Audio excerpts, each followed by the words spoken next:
और होता क्या था कि जब हमारे घर गेस्ट आते थे ना, तब हमें पता चलता था कि हम उतने भी गरीब नहीं हैं।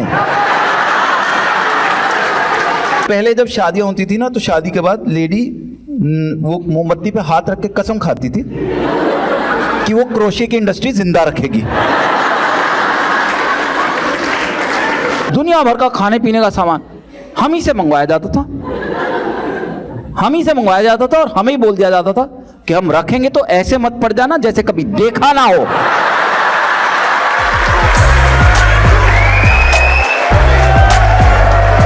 चाइल्डहुड ऐसा रहा है, उसकी वजह से कई चीजें लाइफ में नहीं चेंज हो रही। जैसे I used to live in a small house, we were in Chandigarh, 1 bedroom 1 drawing room house we used to live in. उसकी वजह से कई चीज़ें नहीं चेंज हो रही आज। जैसे अभी भी मैं अपने फ्रेंड्स के घर जाता हूँ ना, तो उनके पेरेंट्स नेचुरली बोलते हैं कि बेटा आप अकेले भी आ जाया करो, आप सिर्फ तभी आते हो जब ये होता है घर पे, आप तो हमारे लिए बच्चों की तरह हो, हमारे लिए गेस्ट थोड़ा ना हो, आप आ जाया करो कभी भी। मैं उनको मुंह पे मना कर देता हूँ, मतलब नहीं, आप मेरे को गेस्ट की तरह ट्रीट करो, अपने बच्चों की तरह मत ट्रीट करो। क्योंकि मैंने बचपन से देखा कि हमारे घर में जो ट्रीटमेंट गेस्ट को मिली है ना, अपने बच्चों को कभी नहीं मिली। हमारे घर में गेस्ट आता था, हमारा घर तिहाड़ जेल से ताज पैलेस होटल बना देते थे।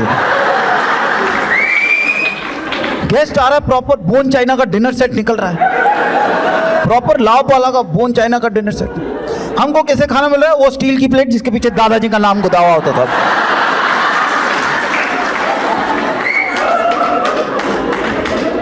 सही में मैं पहली बार बोन चाइना का डिनर सेट अपने दोस्त के घर देखा, मुझे लगा उसके दादाजी का नाम लाव पाला है।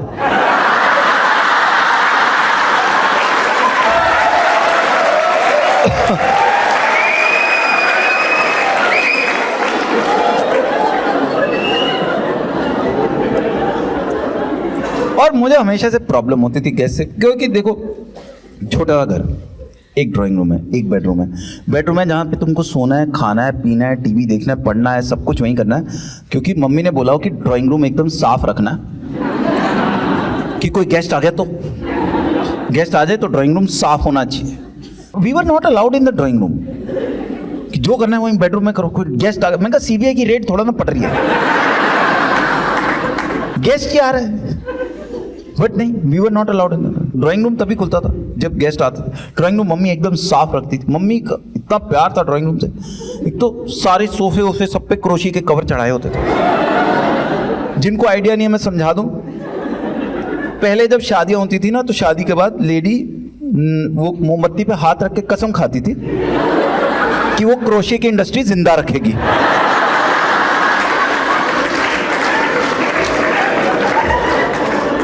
जो क्रोशिया चिपकाया उन्होंने घर में हमारे, हमने बाद में लेदर के सोफे खरीदे, उन पे भी क्रोशिया चढ़ाया उन्होंने। I'll tell you a true story। 4 साल पहले मेरे फादर ने प्रिंटर खरीदा, कंप्यूटर की। प्रिंटर पे कवर चढ़ाना था कि मिट्टी ना जाए, हमने क्रोशिया चढ़ा रखा है, तो मिट्टी जा जाके कंप्यूटर, वो प्रिंटर तो मर चुका है पर उसका कफन बड़ा सुंदर है। क्रोशिया हर चीज पे चढ़ा के रखा हो ना। उनका फेवरेट पास टाइम होता था, महीने में एक बार चलो ड्राइंग रूम की सेटिंग चेंज करते हैं। ड्राइंग रूम की सेटिंग, मैं कहा यार तुम्हारा 8 बाय 10 का ड्राइंग रूम, 3 सोफे और एक टेबल से कितना जेंगा खेलोगे तुम, कितनी बार बदलोगे? और सेटिंग चेंज करने का सबसे बड़ा प्रॉब्लम होता है, जहां से सोफा हटाओ ना वहां पे इतनी सारी मिट्टी निकलती थी। चल तो अब झाड़ू लेके आप, हर महीने हम वो कमरा साफ कर रहे हैं उसके लिए जो कभी आ ही नहीं रहा है। और जब गेस्ट हमारे घर आते थे, एक तो उसको आते हमारे घर में 2 कॉम्प्लीमेंट्री नौकर मिलते थे, एक मैं, एक मेरा बड़ा भाई, मुझसे 3 साल बड़ा भाई। कि क्या वो आपका सामान नीचे रह गया? टिंकू इनका सामान नीचे से लिया। हम 2nd फ्लोर पे रहते थे। 11 साल का बच्चा नीचे सामान लेने जा रहा है क्योंकि इस 35 साल के बेशरम से उठाया नहीं गया है।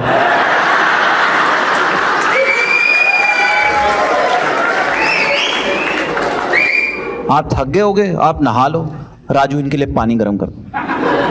8 साल का बच्चा बाल्टी में रॉड लगा के जान पे खेल के पानी गर्म कर रहा है इस आदमी के लिए। बताओ, इस गेस्ट की वेट हो रही है हमारे घर में। और होता क्या था कि जब हमारे घर गेस्ट आते थे ना, तब हमें पता चलता था कि हम उतने भी गरीब नहीं हैं जितने ये मियां बीवी बताते रहे हैं। सही में, मैं और डिस्कशन सुनी है यार। माय फादर लाइक 4 लोग आ रहे हैं, 4 लोग हम हैं, तो 8 पाइनएप्पल पेस्ट्रीज मंगवा लेते हैं। एंड आई एम थिंकिंग पूरी पूरी मिल रही है आज। देखो, पहले कट के मिलती थी, आधी पाइनएप्पल पेस्ट्री मिलती थी। बर्थडे पे भी जाओ आधी मिलती थी। एंड आई एम थिंकिंग पूरी मिल रही है, या तो ब्रेकफास्ट कटेगा। पर उतने में मेरे मम्मी बोल पड़े, यार क्या बात कर रहे हो, 8 लोग हैं, हम 8 पेस्ट्रीज लगेंगे, ऐसे लगा बिल्कुल गिनी गिनाई रखी है, कम से कम 12 तो मंगवाओ। And I am thinking, Veena ये गांजे का कारोबार कब शुरू किया तुमने?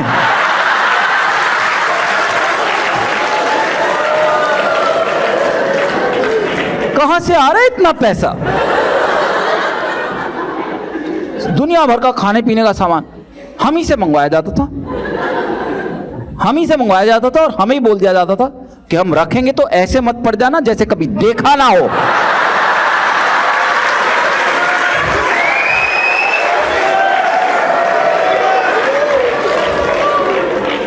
हम डाल के देंगे, नहीं तो जब वो चले जाएंगे तो तुम नहीं खाना। सारा खाने पीने का सामान आ रहा है। बताओ, मैं लाया हूं, मैं 4 बजे दोपहर को गरम गरम समोसे तलवा के ला रहा हूं, खुशबुएं लेता हूं, जो मुझे पता है कि मुझे रात को 8:30 बजे ठंडे मिलने हैं। और उसमें भी कई गेस्ट ऐसे बेशर्म आते थे, 6-6 समोसों की पपड़ियां खा जाते थे। तुम समोसे के सपने लेके बैठे थे, आलू का गूदा खा रहे हो बाद में।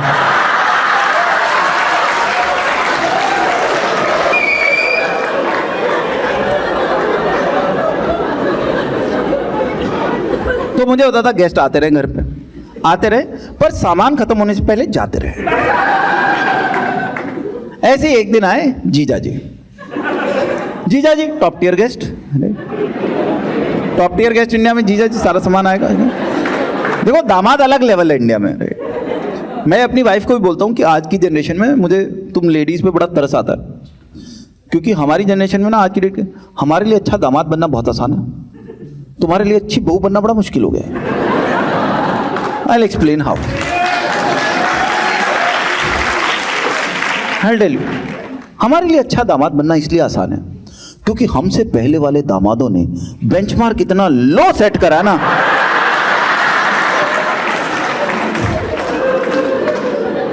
कि हम कुछ ना करें तो बहुत अच्छे हैं, और हम प्लेट अंदर रखें तो बाहुबली। और तुम लोगों के लिए अच्छी बहू बनना इसलिए मुश्किल है क्योंकि तुमसे पहले वाली बहुओं ने इतना काम किया है, तुम कर ही नहीं सकते। तुम्हारी सास छोड़ो, तुम्हारी माँ ही तुमको सुना देगी। मैं बैठी बैठी 8-8 लोगों का खाना बना देते थे।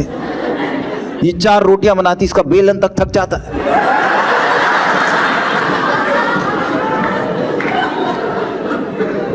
तो जीजा जी आए हमारे घर, सारा खाने पीने का सामान आया। खा पी के बुआ जी और जीजा जी निकले। मम्मी डैडी उनको नीचे छोड़ने गए। मैं और मेरा भाई टूट पड़े।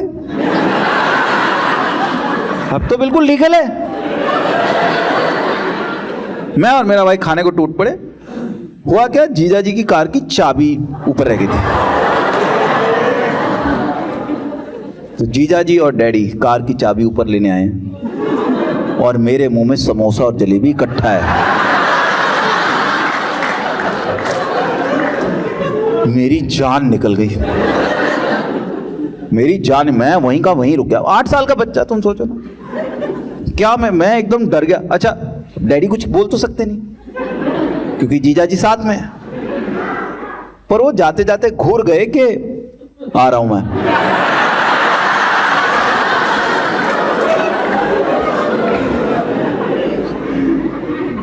मेरी एकदम जान निकली, मैं वहीं का वहीं खड़ा हूं, मुझे समझ में ना आया क्या करूं। 8 साल का बच्चा बेचारा डरा हुआ, तुम सोचो।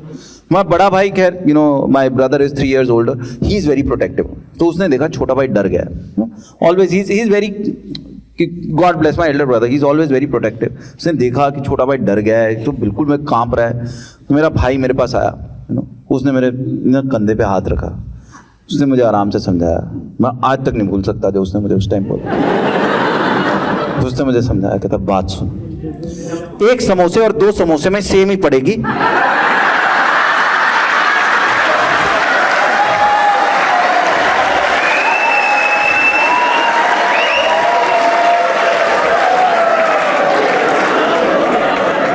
अभी तो खा। अब मैं नोइंगली खा रहा हूं कि पढ़ने तो वाली है, तो मैं और फास्ट खा रहा हूं। मैं दूसरा समोसा फटाफट खत्म करा, तीसरा मैंने मुंह में डाला, उतने में डैडी आ गए। डैडी ने पीछे गर्दन से पकड़ लिया। हमने तुम्हें कभी कुछ खिलाया नहीं क्या? तुमने कभी कुछ देखा नहीं क्या? आई एम थिंकिंग, सच बोल दूं क्या?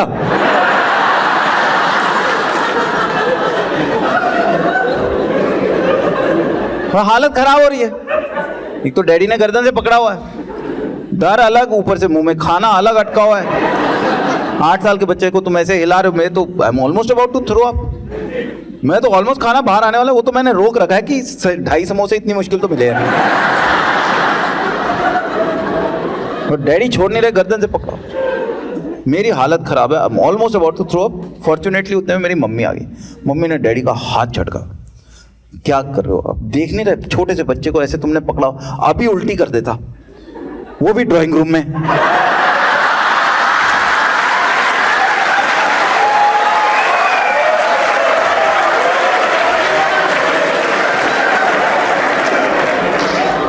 मारने तो बाहर जाके मारो ना। Thank you guys, you been a lovely audience. Thank you God.